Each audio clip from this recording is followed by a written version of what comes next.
So it finally happened. Main man got his ass stretched. Sebastian Fundora, former WBC interim champion at 154 pounds, was defeated by Brian Mendoza via 7th round knockout. And there it is right there, ladies and gentlemen. He's celebrating. And I don't like how, if that's baby hands Ray Flores stopping him from celebrating. Don't get me wrong. Sebastian Fundora is not he's not. I guess no, that's not Fundora. That's it's not. Is that Ray Flores or is that some type of official? But anyway, he is pretty good, but there has been holes in his defense, because of his height and his long arms. He don't pull back. And reset. I apologize. I've had a whirlwind of the last few weeks, man. You would have no idea. So Fundora, listen at that joint. But then look, he's done. Oh, goodness. So he's not bad,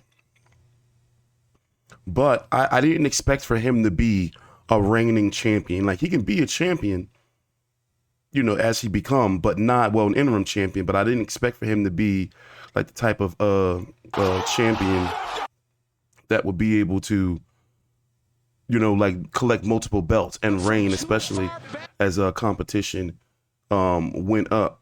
And he definitely wasn't going to be beating no Jermell Charlo, current undisputed champion at 140 pounds. Well, I'm TstreeT Controversy with Fight View 360. Thanks for watching. Please subscribe. And you know what? Hey, let's go look at the resumes.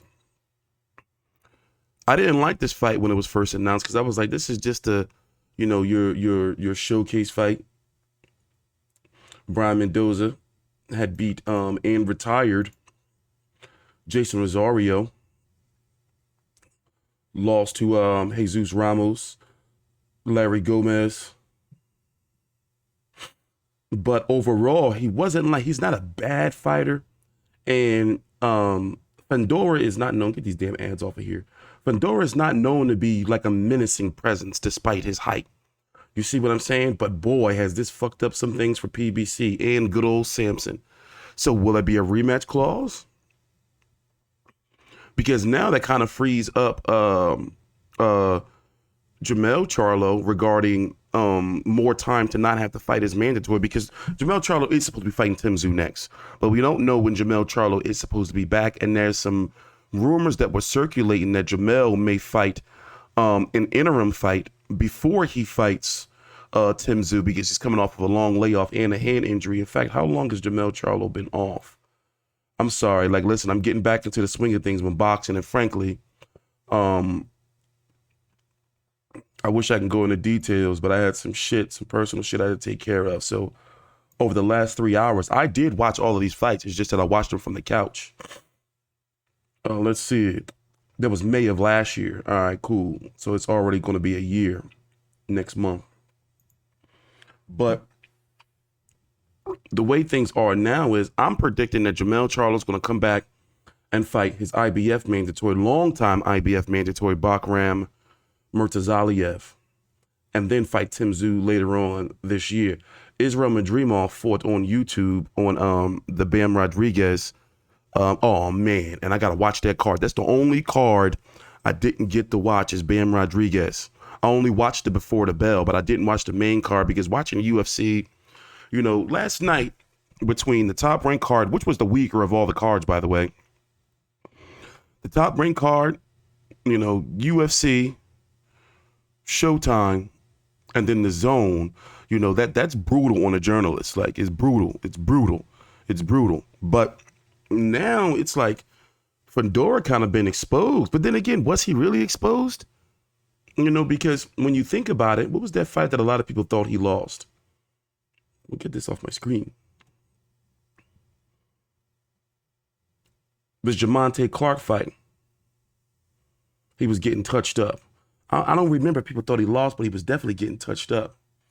But, the Sergio Garcia, Erickson Lubin, those are quality wins. Yes. Carlos Ocampo, that was a quality win. But this Brian Mendoza joint came out of nowhere. So his career right now, and luckily he's still young. Go back and work on some things. But there's no way that I saw him being the type of guy or the type of fighter that can really go out there and dominate a division. Like wild. I mean, good kid though, but he got his ass starched. So I apologize for the short. I want to know if there's going to be a rematch. Let me check real quick. Let me do a jump cut and see if they're going to do a rematch.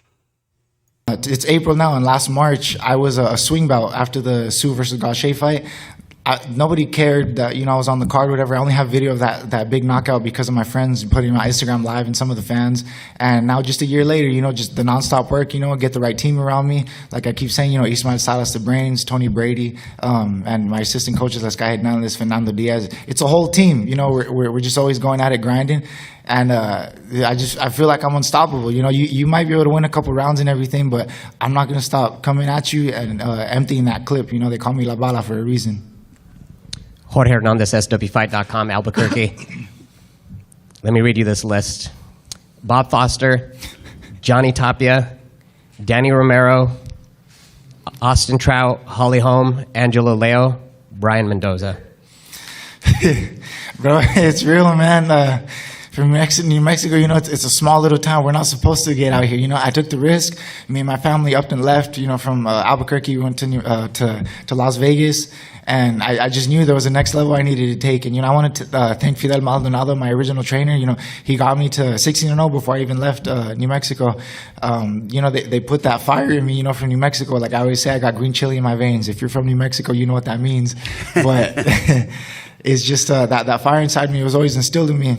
And now, I just had to, build the other team, the rest of the team that I needed. But we out here, man. I just want to thank everybody that's a part of this from day one, from the amateurs in New Mexico to now living in Las Vegas, but representing, everybody that believes in me. You didn't pick up the sport until you were 16. Thinking about this moment, and you go back in time, what would where he's too much pressure and everything, and they thought I would fade, but they can't deny me.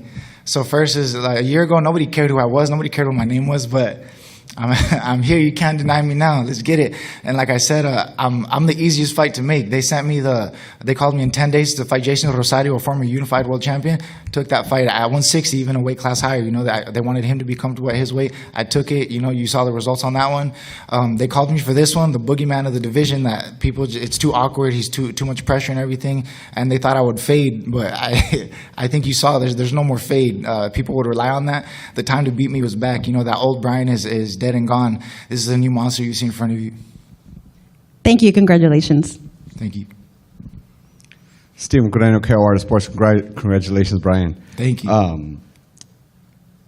Looking at the... Man, I completely forgot what I was going to ask you, to be honest. I'm just... Your emotion good, bro. You're good. Like, you just seem so excited, man. I'm just... Congratulations. Man, I really did forget what I was going to ask you, I know my excitement might throw some people off, but you're supposed to get up here and act cool. All this was supposed to happen, but I know it wasn't supposed to happen. We made this happen. I grinded this out, with my team behind me, my people that believe in me. That's why you see me excited. I don't care to try to play this off cool. I'm going to enjoy every minute of this, man, and I'm going to enjoy the whole ride till the wheels fall off. You guys are going to see a real person, not some cool, just too cool for whatever.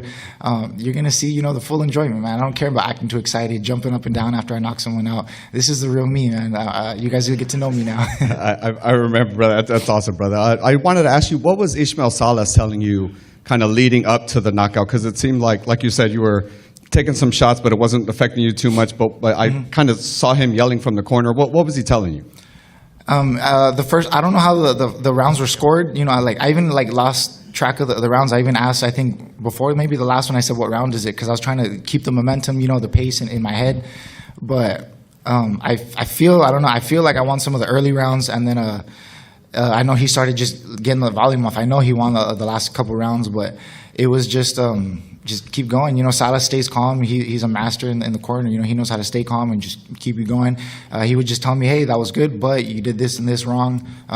He's catching you off this. He's very just detailed. And before the last round, he told me, "Hey, put some heat on those shots, make him respect you." Because I almost started matching his pace, and he told me, "Hey, put some heat on those shots. You're a power puncher." And that's literally what I did. I just relaxed my shoulders, got back to my rhythm, let him pop, and you guys saw what happened. He's very good at adjusting and just staying calm and keeping you back in line.